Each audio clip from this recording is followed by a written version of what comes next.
Good morning everyone. Today we will start branch account. Branch account में हमने last जो class थी अपनी उसमें हमने डेटस मेथड स्टार्ट किया था। तो आज हम उसी डेटस मेथड से रिलेटेड अपनी बुक से क्वेश्चन स्टार्ट कर रहे हैं।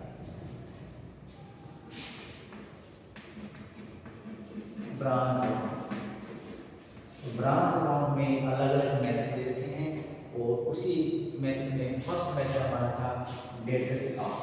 तो डेटस अकाउंट में एक ही अकाउंट क्रिएट करना है, उसका नाम है ब्रांच अकाउंट। जैसे जयपुर ब्रांच है तो जयपुर ब्रांच लिख देंगे, जोधपुर ब्रांच है जोधपुर लिख देंगे, बीकानेर है तो बीकानेर लिख देंगे। जहाँ भी आपकी ब्रांच है उस ब्रांच का नाम वहाँ लिखा जाएगा, जोधपुर ब्रांच। और इधर क्या लिखे जाएंगे, यहाँ पर आपके बैलेंसेस लिखे जाएंगे, बैलेंस बी, ओपनिंग बैलेंसेस लिखे जाएंगे। ठीक है, अब ओपनिंग बैलेंस को आपको लिखना कैसे है, यहाँ इस तरीके से मैं लिख के लिखोगे ब्रांच स्टोर अकाउंट। ठीक है, branch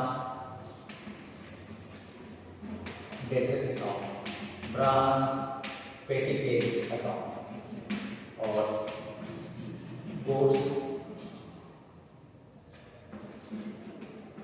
goods sent to branch account, branch debtors account, इसके बाद ब्रांच पी है। तो स्टूडेंट्स ये मैंने लास्ट क्लास में बताए थे आपको। इधर आपको मैंने बताया था बाय कैश, और बाय कैश में आपको क्या लिखना है, बाय कैश में आप लिखते हो कैशेस। ठीक है, कैशेस यहाँ लिख देंगे। इसके बाद यहाँ आपको लिखना है क्रेडिट सेल्स। तो क्रेडिट सेल्स में लिख के आपको कैश कलेक्ट फ्रॉम डेटर्स लिखना है। तो यहाँ लिखोगे बाय बैंक और यहाँ लिखोगे कैश रिसीव्ड फ्रॉम डेटर्स। ठीक है, हेड ऑफिस से गुड्स आता है लेकिन यहाँ लिखना है गुड्स सेंट टू ब्रांच, और ब्रांच ने यदि हेड ऑफिस को रिटर्न किया है तो यहाँ लिखेंगे by goods sent to branch. ठीक है, अकाउंट ये यूज कर रहे हैं goods sent to branch, head office को वापस रिटर्न कर दीजिए।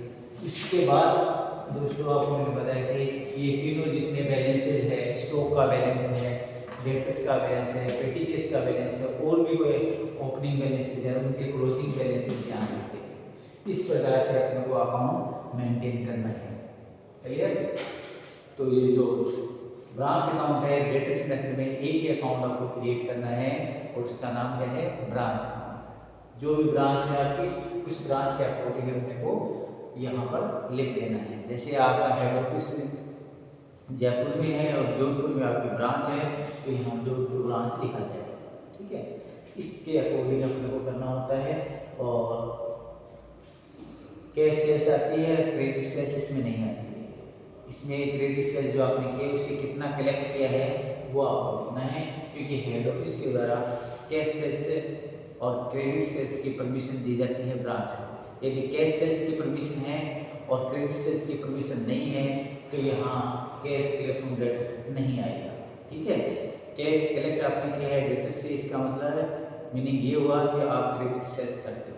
तो क्रेडिट सेल्स की हेड ऑफिस के द्वारा अपने को परमिशन है तो हम ये काम करेंगे, यहाँ पर कैश बाय बैंक लिखेंगे और कैश कलेक्ट फ्रॉम डेटर्स करेंगे।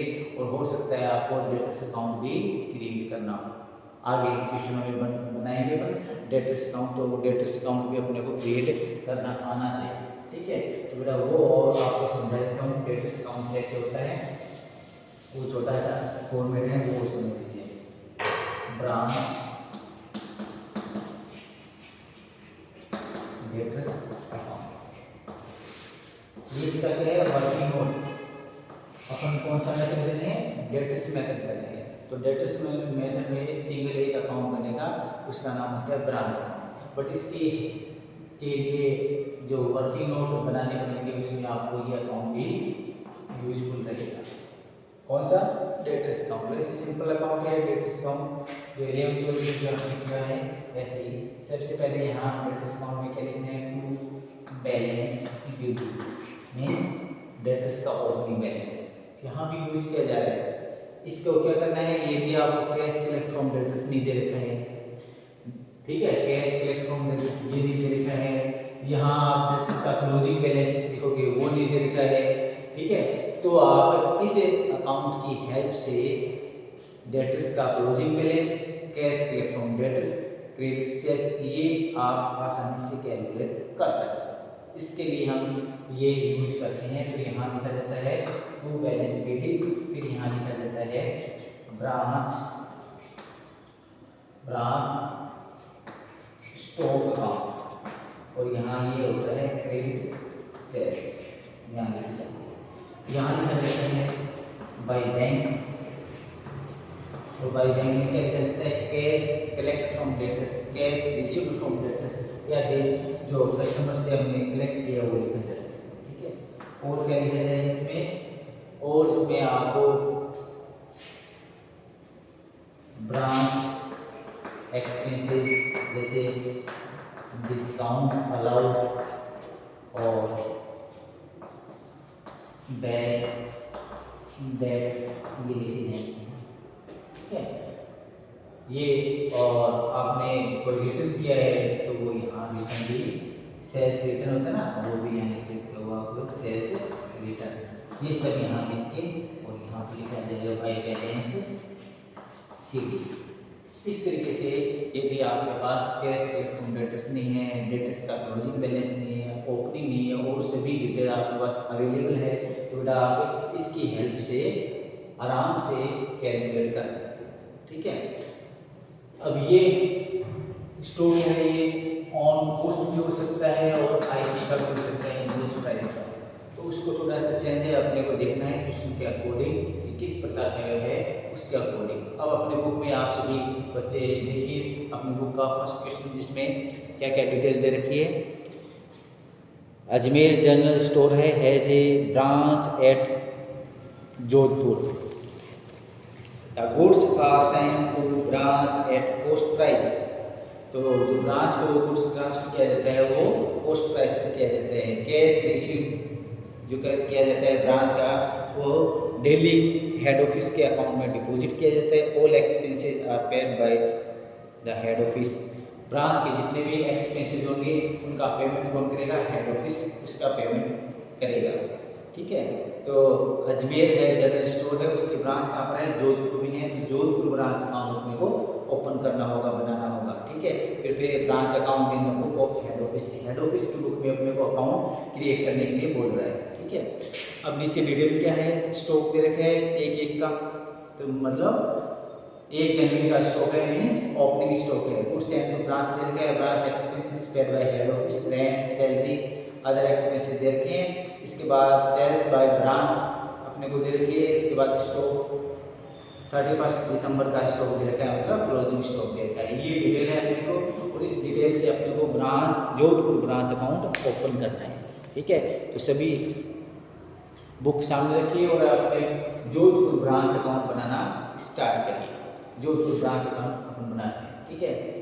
देखिए अपने को रेगुलर क्लास अटेंड करनी है, और बुक सभी बच्चों के पास यहाँ है, जिनके पास नहीं है तो बेटा वो बुक रेगुलर अपनी क्लास में लाया करो। ये नहीं कि बुक ले गए घर पर, ठीक है, बुक है, कैलकुलेटर है, ये अपने पास रहने चाहिए, जिससे कि आसानी से समझ में आए, ठीक है। आपको बुक ये आपके सामने होगी, आसानी से आप जैसे ये क्वेश्चन में दे रखे हैं, ये फॉर्मेट आपने याद कर लिया, तो फर्स्ट क्वेश्चन है फर्स्ट क्या लेटेस्ट मेथड, ये जितने भी क्वेश्चन आप आसानी से कर सकते हो, पूरी डिटेल मैंने बता दी है कि इसमें क्वेश्चन में कोई प्रॉब्लम आएगा अकाउंट में तो वर्किंग नोट ये बनेगा, इससे आप आसानी से इसको कर सकते हैं, ठीक है। यस, देखिए अब अपन अकाउंट स्टार्ट करते हैं। और ये पूरी डिटेल अपने को याद रखनी है कि डीआर में क्या आता है, सीआर में क्या आता है, उसके बाद क्वेश्चन बिल्कुल ही आसान लगेगा, ठीक है। अब जो ब्रांच अकाउंट है आप देखोगा ये चलिए अब स्टार्ट करते हैं। सबसे पहले देखो ओपनिंग बैलेंस है, तो यहाँ लिखिए टू ब्रांच स्टॉक 7000, ठीक है। बुक आप सामने रखिए, उससे देखते रहिए, उसके अकॉर्डिंग अपन कर रहे हैं। ओपनिंग स्टॉक मैंने बताया था डीआर में आएगा, तो टू ब्रांच स्टॉक 7000 दे रखे हैं वो लिखिए। फिर गुड्स एंड टू ब्रांच है, गुड्स एंड टू ब्रांच 1,67,700 ये गुड्स एंड टू ब्रांच दिया। क्लियर। इसके बाद एक्सपेंसेस है, एक्सपेंसेस में जैसे रेंट सैलरी, तो टू रेंट सैलरी ये यूज नहीं करना है, क्या लिखना है टू ब्रांच एक्सपेंसेस। क्लियर। इसमें अपने पास 3 प्रकार के हैं, तो रेंट है,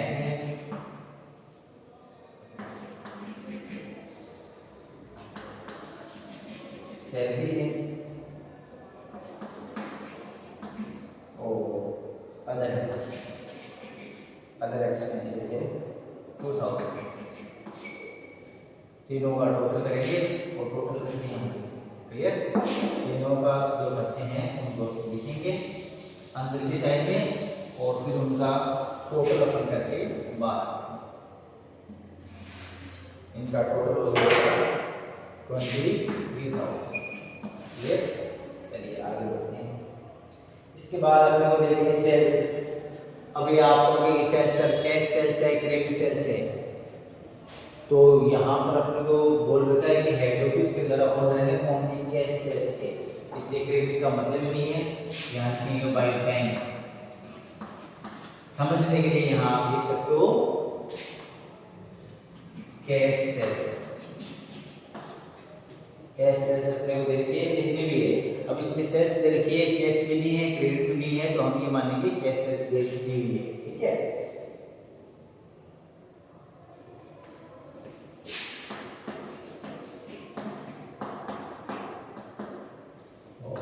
के बाद सेल्स के बाद में आपको बता रखे स्टॉक लिखना है, ब्रांच स्टॉक, ब्रांच स्टॉक है, ये अपने दे रखिए 11,000।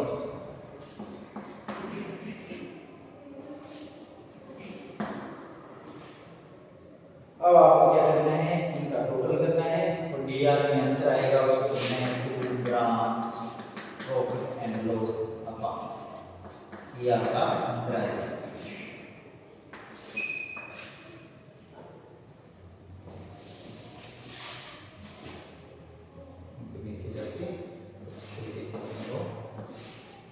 हम इनका टोटल कर लेते हैं।